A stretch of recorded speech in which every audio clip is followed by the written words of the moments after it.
Welcome to Biology Made Easy. Today we'll discuss about the leaf. Leaf is one of the most important parts of the leaf that carries out photosynthesis. So you must know the different parts of a leaf. In a plant, different types of leaves are there. When we put the seed for germination, initially the two leaves which come out, they are known as cotyledonary leaves. Cotyledonary leaves. Then the green leaves, they are known as foliar leaves. Then there are some scale leaves. Scale leaves, and the scale leaves are also known as cataphyls. There are also some bracts. Bracts are leaf-like structure present at the base of the flower, and these are known as hypsophylls. That means in a plant all these different types of leaves are there, and together all these leaves are known as phylum. Phylum means the different types of leaves they are present. Now sometimes the students have confusion regarding two words. What is ptyxis and what is vernation? Ptyxis means the folding of leaves in young condition. Folding of leaves in young condition. As you have seen in case of ferns and cycas, the young leaf is coiled like this. So this is ptyxis. Or in case of palm, when the leaves come out, they come out as if in folded hands. And you have seen cabbage. In case of cabbage, the leaves are crumpled. So these are all coming under ptyxis, means folding of leaves. But what is vernation? Vernation means arrangement of leaves in young condition. Arrangement of leaves in young condition. Because in mature condition, the arrangement will be known as phyllotaxis. Only in young condition it is known as vernation. So these are the two words, and most of the students usually they confuse with these two words. So I wanted to clarify it. Then another important thing is when I am going to discuss the leaf, a leaf is also known as hypopodium, which has three parts. The basal part is known as the hypopodium, then the petiole is known as mesopodium, and the lamina is known as epipodium. So this is one plant, and this will be one leaf. In the leaf, these are the veins and venlets. Now the basal part, this part, the base, this is known as hypopodium. And this petiole, it is known as mesopodium. And this is the lamina, which is also known as epipodium. Now let us discuss one by one. First let us discuss the base part, that is hypopodium. In most of the leaves, the base is very simple. But if you have marked in case of mango leaf, and also in case of the Mimosa pudica, in these two cases, you will find the leaf base is slightly swollen like this before attachment. So this is known as pulvinus. Pulvinus leaf base. That means the base is swollen, and the examples are mango and Mimosa pudica. In some cases, the leaf base is quite swollen, and it is soft in nature, soft and swollen, and it elongates with the stem for some distance. That this is known as seeding leaf base.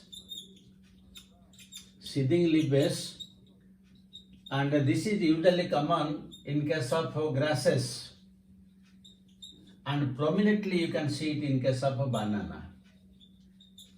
In case of a banana plant, the part of the plant that which is erect, that is nothing, that is only the seeding leaf bases.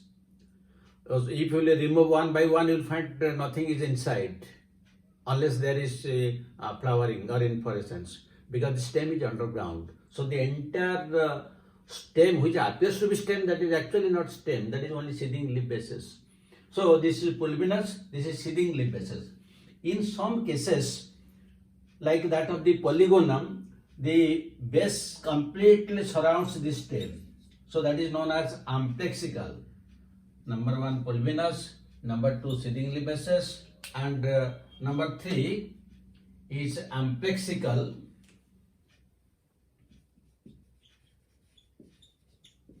Amplexical, when it will completely surround the stem, the base will completely surround the base, and this is found in case of polygonum. And in some cases, it is this is the third one. The fourth one is semi-amplexical,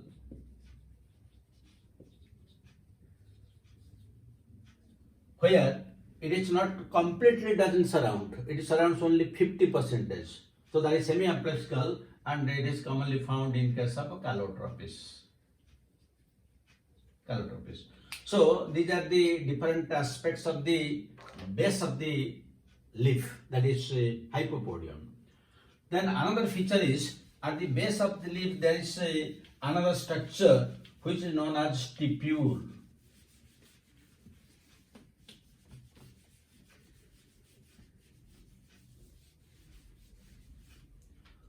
Sometimes at the base of this leaf, some additional leaf-like structure is present. This is known as stipule.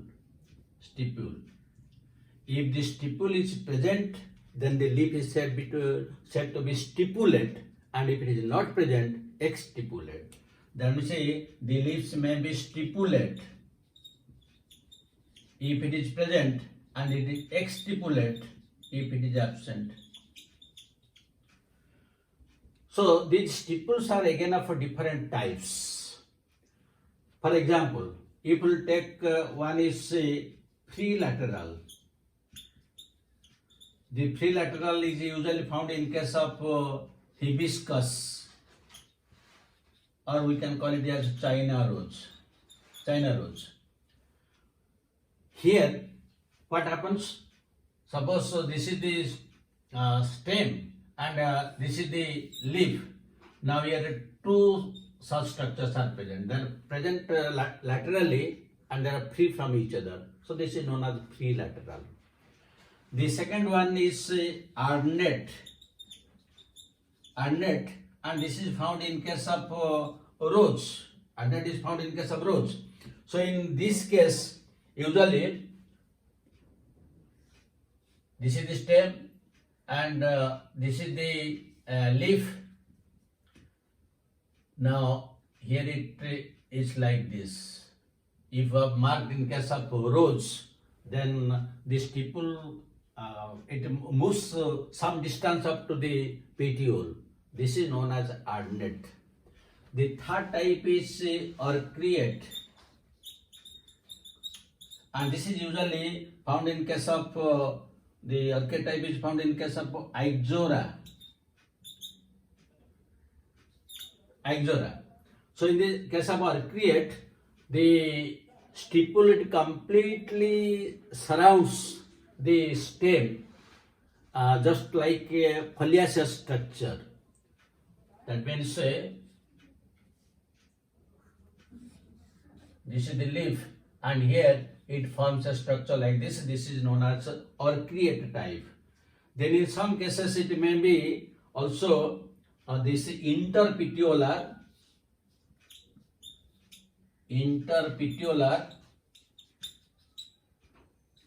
and the interpetiolar is usually found in case of anthocephalus. Interpetiolar. In this case,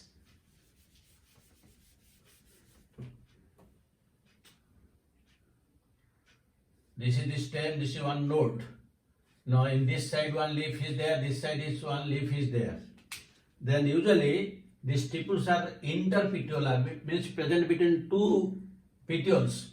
So here one is present, the other is present on the other side. This is found in case of Amphicephalus. Then the next type is intrapetiolar. It is intrapetiolar, and this is usually found in case of gardenia.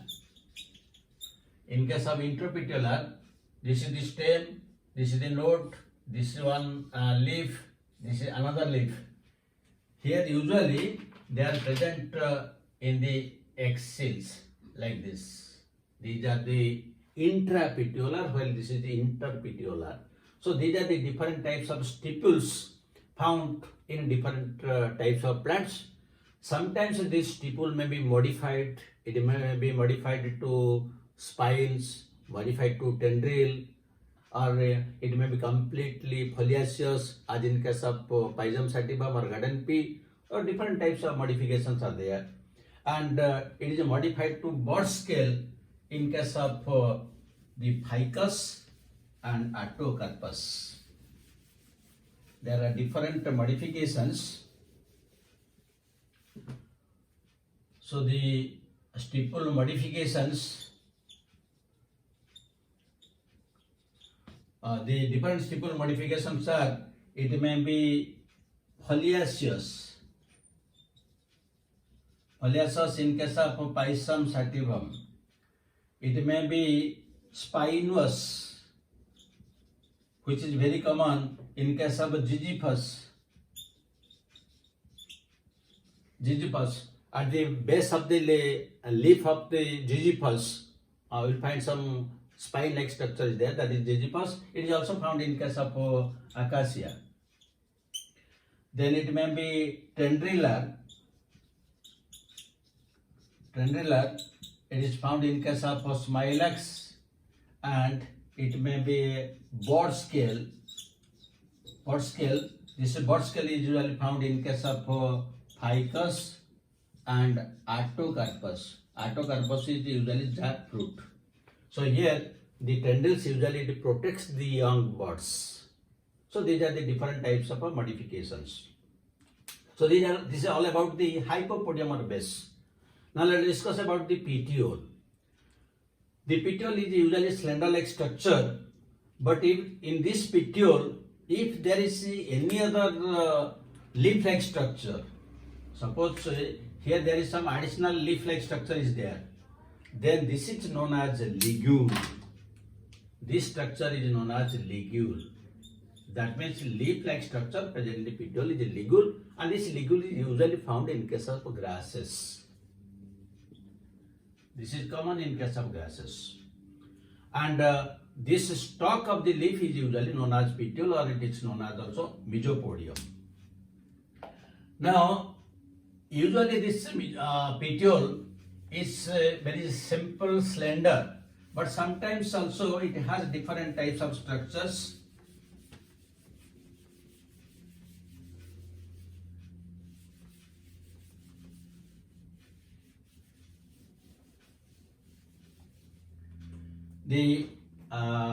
This petiole, it may be winged,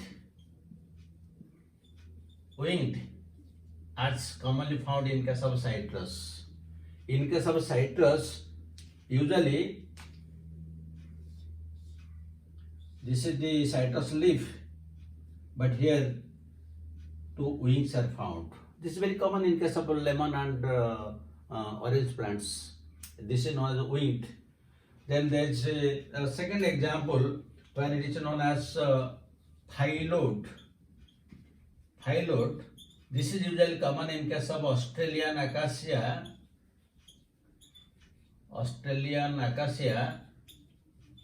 and also Parkinsonia. In this case, the entire petiole is broad, green, leaf-like to carry out photosynthesis. Entirely, it is green, flat structure like this. That means the petiole is modified to look like a leaf-like structure and carries out photosynthesis. That is phyllodes. Then the third type is tendrilla,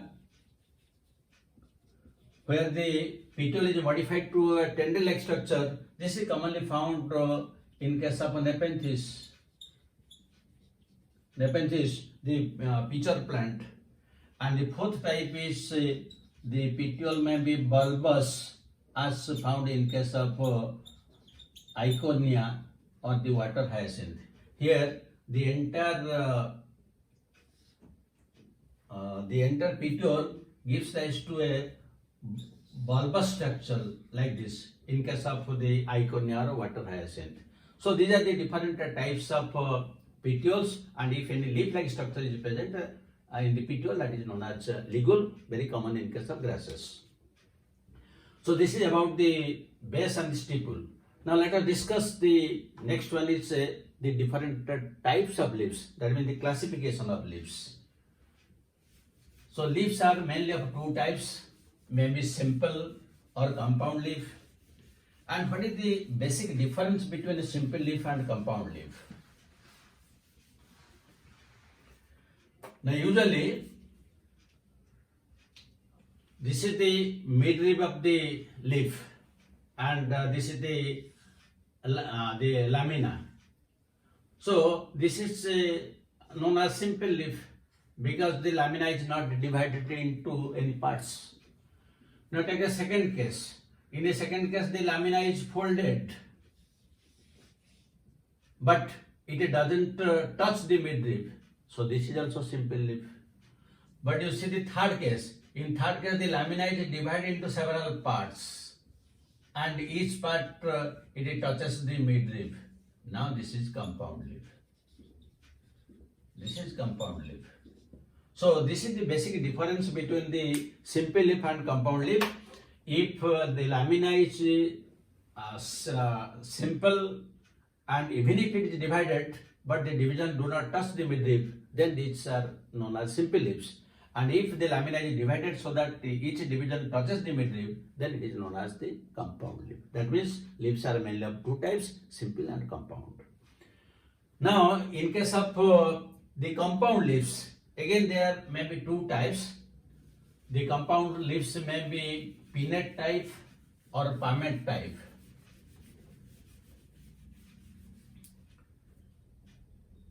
The compound leaves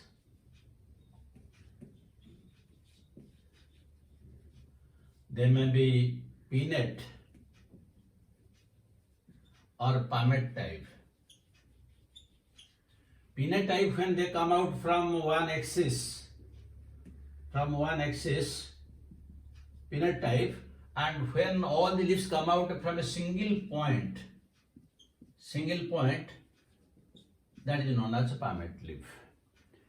Now this pinnate is again, it may be unipinnate, bipinnate, tripinnate, decompound, different types are there. It may be unipinnate. Unipinnate means all the leaves come out from a single axis. Like this is the one axis, and the leaves come out on either side. Like this, the leaves come out from either side. Like this. There may be another case where the leaves come out like this, but there is one odd one. So both are coming under unipinnate, but when it is even, this is known as paripinnate. And when it is odd, at it terminates with the odd one, it is known as imparipinnate. And the example of a paripinnate, is usually cassia, while that of imparipinnate is rose. So unipinnate may be again two types. It may be paripinnate or it may be imparipinnate. Then the second type is known as bipinnate. bipinnate, and this bipinnate is commonly found in case of mimosa. Example is mimosa, and another example is acacia. In this case, usually the leaflets come out from the second branch because the bipinnate comes out from the second branch.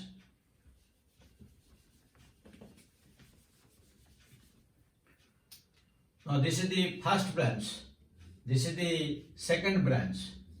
Now the leaflets come out from the second branch. Likewise. So if this is first branch, this is second branch. So this is found in case of mimosa and acacia. That is why it is bipinnate. Then the tripinnate. Tripinnate means the leaflets will come out from the third axis, and this is very common in case of a moringa, drumstick. The example is moringa, which we call also as a drumstick. So here the leaflets come out from the third branch of the axis.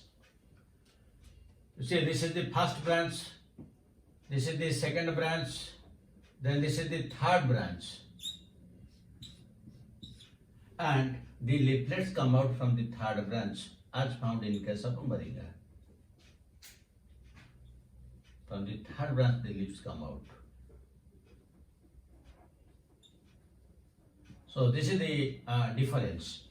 Then when there is no principle, like that is known as D compound, and D compound is usually found in case of coriander, where the leaves are almost dissect-like structures, and there is no definite rule how they will be classified, either on the unipinnate, bipinnate, tripinnate, or like that. So these are all coming under a pinnate type. Now come to the palmate type, where all the leaflets come out from a single point. So here also we'll find one is unifoliate, and the unifoliate common example is that is found in case of citrus. Example is citrus. That means the leaves come out from a single point. The leaves come out from a single point in case of citrus. This is unifoliate. The second one is bifoliate. And this bifoliate is usually found in case of bignonia. So here from a single point two leaves come out. Two leaves come out from a single point. This is bifoliate. Then the next one is a trifoliate. And this trifoliate is usually found in case of hazel. That means in case of hazel, you will find there is another leaf here. Three. In case of hazel, this is found. So this is a trifoliate. Then another is quadrifoliate, and the quadrifoliate is very common in case of Marsilia.